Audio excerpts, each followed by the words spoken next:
All right, this is your first online lecture for Genetics Bio 211. There's a typo on this slide, so this is actually lecture 2, okay? And it's part A of this lecture, the first of 3 parts.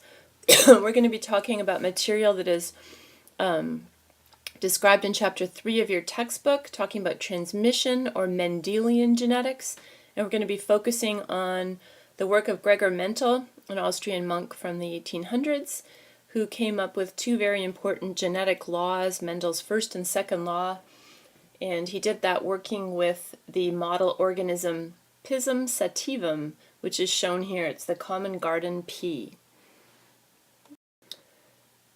The class goals overall for this lecture are to talk about Gregor Mendel and his importance, talk about the model organism he used and why, discuss Mendel's 4 postulates and 2 laws, talk about the experiments that Mendel did and how he utilized data from those experiments to both develop and prove his 4 postulates and his 2 laws, talk about and look at the use of Punnett squares and probability.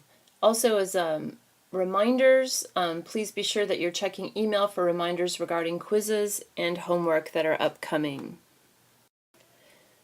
Gregor Mendel, who is shown in this photo, was alive from 1822 to 1884. He is considered the father of modern genetics, and he was a monk in an Augustinian monastery in an area that is today known as the Czech Republic.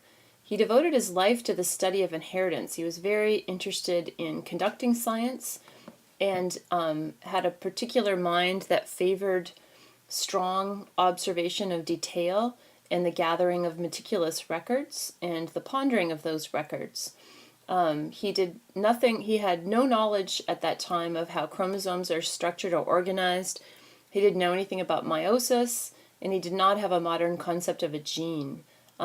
Instead, he relied on observation, intuition, and his strong ability to work with numbers. So he had training in botany and physics, and it's likely the physics that gave him the ability to apply pretty complex mathematics and analysis and strong attention to detail to his studies of genetics.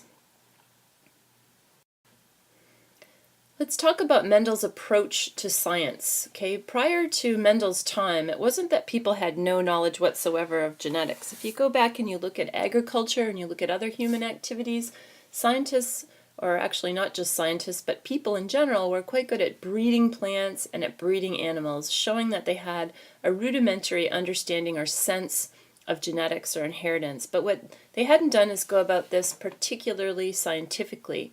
So what was different about Mendel's approach? Mendel conducted very specific hypothesis-driven research, much as we know it today. His experimental approach included the choice of an excellent model organism, the use of very controlled crosses, the use of pure or true breeding strains to begin his experiments, his ability to focus on traits that were heritable and that were dichotomous or binary, which means either or. Something would be, for example, either smooth or wrinkly, either green or yellow, nothing in between. Okay, an example of a non-dichotomous trait might be the height of a person, which can include, many different possibilities. Mendel didn't use traits like that. Mendel collected a lot of data, and he quantified his data, so he counted very well. He used replicate, reciprocal, and test crosses, which had not been conducted prior to Mendel's time. We're going to be looking at what all those things mean in the rest of this lecture and future lectures. And he used very large sample sizes and a lot of replication of his experiments, so he generated a lot of data, which illustrated the patterns in genetics that he was able to document, describe, and propose explanations for. Right, Mendel studied the organism Pisum sativum, Pisum sativum. It's the common garden pea. We'll look at some of the dichotomous traits that he studied in a moment, but one of them, which is evident from this picture, are the flower colors. They could be either purple or white. One of the great things about this organism, which it is, by the way, a flowering plant, is that it can self-fertilize. So the male portions, the stamens, are shown in this figure, and the scissors in this figure are removing the male portions, which are capable of producing sperm cells. The female portions are inside that carpel. So here you're watching a controlled cross, where if you remove the stamens, then the flower cannot self with itself, and instead you can take stamens from another plant of interest, in this case the white one, and you can move those stamens over and you can inoculate pollen, or sperm cells, into the purple plant, and then you can study the offspring, which are shown in their immature or seed form here, 5 offspring. You can study them, look at the seeds, you can wait and see what kinds of flowers they produce. So there's some really great things about the pea plant, which are one of the reasons that Mendel studied them, in addition to the fact that it's agriculturally relevant. 1, pea plants grow easily and quickly. 2, pea plants produce very large numbers of offspring, i.e. seeds. 3, pea plants are not very expensive. 4, pea plants are a food source. They're agriculturally important, which makes them important to understand. And 5, pea plants can self, which means they can be used to make controlled crosses. And so what I mean by that is they can reproduce with themselves. In other words, within that purple flower, had it been left alone, pollen from these stamens could have gone in and fertilized the female eggs, and so you could have had offspring produced from the selfing process. Or you can remove the stamens in the manner that I mentioned, and you can cross it purposefully, as the figure is showing with these white flowers. So all of this means that it's a really useful organism to use for genetic studies. An additional reason why the pea is a very useful model organism is that it has several dichotomous traits that are very easy to study. The first is flower color, which is also reflective of seed coat color. We will mostly just focus on flower color. Seed color, yellow or green. Seed shape, smooth or wrinkled. Pod color, which could be green or yellow. Pod shape, which could be inflated or pinched. Stem height, and flower position, and the meaning of both of those is shown here. Mendel studied all of these traits in the peas, and what he did to begin his work is he ensured that he had true breeding plants with regards to each of the traits of interest. He did this by selfing pea plants for many generations, so he ensured that they only self-fertilized for several or more generations until each time they reproduced, the same aspect, the same trait was shown over and over and over again. In other words, letting a plant self repeatedly until you knew that always the seeds from those particular plants would produce, for example, green podded peas. This is what is meant by using the terms true breeding, and in Mendelian genetics, that also means that they are considered parental, so they're true breeding. Now we know, because we have a modern understanding of genetics, that means that those particular organisms were homozygous for the gene controlling that particular trait of interest. But Mendel didn't actually know that when he began his work. So Mendel's first experiments were what are called monohybrid crosses. A monohybrid cross means, in Mendelian genetics, that you are mating true breeding parental plants that show the opposing phenotype for the trait of interest. It's mono because we're tracking one trait, and in the case of Mendelian genetics and these specific experiments that Mendel did, that trait's actually controlled by one gene. So an example would be mating tall parental plants against dwarf parental plants, or wrinkly-seeded plants against smooth-seeded plants, yellow-seeded plants against green-seeded plants, just paying attention to one trait at a time and doing crosses. Here's an example of a monohybrid cross that Mendel did. He started with the parental generation, or the P generation. P stands for parental, and this again is referring to true breeding organisms. So something that breeds true in that it always produces smooth seeds if you let it self-replicate, and the other parent being one that produces wrinkled seeds. Here are the two plants that he mated, and then he looked at the first filial generation, which is the first generation that results from that mating. It's the F1 generation. And what he noticed is that in the F1 he saw all smooth seeds. So it looks like, or it looked like to Mendel, it looked like the wrinkled seed phenotype, okay, something you can measure or observe, a physical trait or property. It looked like that wrinkled phenotype essentially disappeared. Furthermore, you could say that the F1 generation was uniform. This is the principle of uniformity in the F1. What he did then is he let the F1 replicate with each other. So he let them self. Okay, and I showed you in an earlier picture how that could be. When he let them self, he then examined the next generation, which is called the second filial generation, and he noticed something really interesting. He noticed that the wrinkled phenotype that had disappeared in the F1 reappeared in the F2. So here's our F2, this is our F1, this is the parental. Okay, this is a monohybrid cross taken to the level of the F2. And furthermore, what he noticed is that when he did this with all of his different plants and tracked all of these different traits, he saw some patterns in the offspring in the F2. He noticed some particular numbers that always came out to a 3-to-1 phenotype ratio.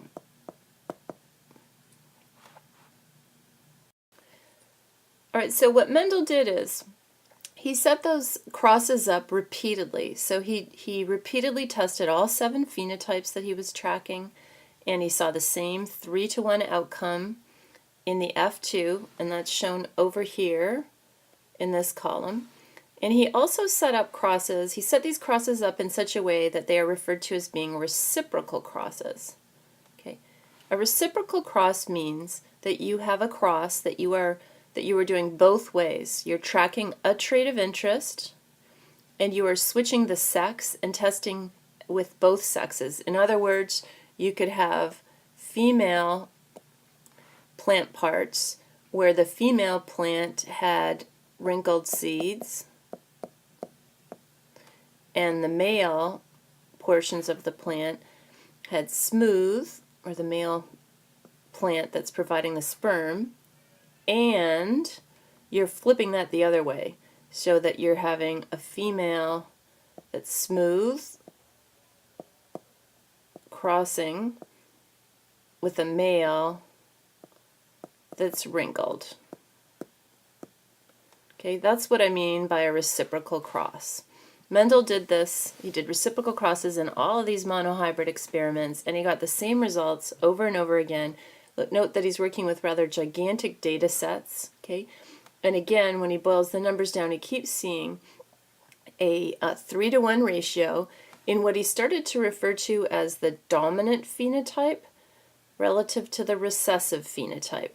Okay, the dominant phenotype is the one that appears in the F1 in these types of crosses, and the recessive one had disappeared in the F1, reappeared in the F2, but always at lower frequency or lower abundance than the dominant phenotype. Now, based on all of this, Mendel then came up with his first 3 postulates. And what I mean by all of this, I mean the outcome of the extensive amount of work that Mendel did conducting monohybrid crosses. The 3 postulates that he came up with to explain what he was seeing are shown here. First, he determined that unit factors occur in pairs. Okay, that's an old-fashioned way of describing this. So we're talking about what Mendel was thinking. Unit factors we know now to be genes, okay, which are on chromosomes. So although Mendel didn't know about chromosomes at the time, what he was really saying is chromosomes occur in pairs. Therefore, the genes on chromosomes occur in pairs. Okay? And genetic characters are controlled by these unit factors. And so he is actually coming up with the idea of being diploid, when he states his first postulate.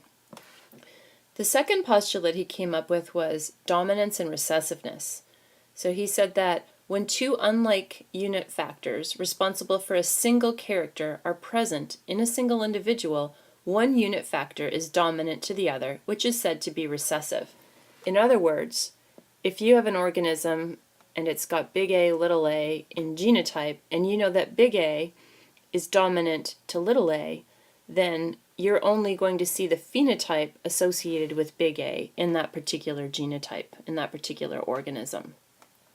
His third postulate, is the idea of segregation. During the formation of gametes, the paired unit factors separate or segregate randomly so that each gamete receives one or the other with equal likelihood.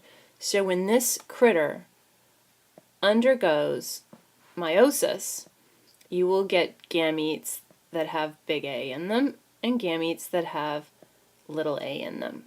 Okay, that's what he's saying. Okay, haploid gametes will then come together to form diploid organisms. So it's easy to see how this can be explained with a pretty rudimentary understanding of what a diploid organism is, how chromosomes are found in diploid organisms, and how meiosis occurs. But Mendel didn't know any of that.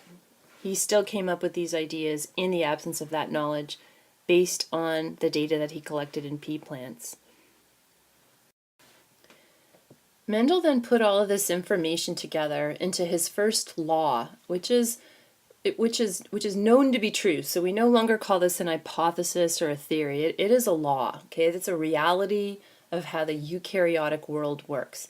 And that first law is referred to as the principle of segregation. And a way to write that law is shown in red. It is the two members of a gene pair segregate or separate from each other during the formation of gametes, in other words, during meiosis, each having an equal probability, that being 1/2, of inclusion in the gamete. Progeny are produced after random combination of gametes. A way of thinking about that is if you were asked by your professor, what would happen if you crossed this organism by this organism? Okay, you might answer that by making a Punnett square. And the Punnett square would look something like this. Okay, on the axes of the Punnett square, or you would put the gametes that this organism can form. That organism is only capable of forming this gamete and this gamete. Okay, it's going to form each half of the time. So you're going to have this and this. If you mate it with itself, you'll be mating it against this and this. Those are the gametes that could form. What are the offspring that could form when any of those gametes randomly meet? They could be this, this, this, or this, right? And if you asked yourself what the phenotype ratio would be and you knew that big A was dominant to little a, then you would know that whatever phenotype was associated with big A would be 3 times more likely than the phenotype associated with little a. They would occur in a 3-to-1 ratio. Now I'm going to ask you to go on to the next part of this lecture.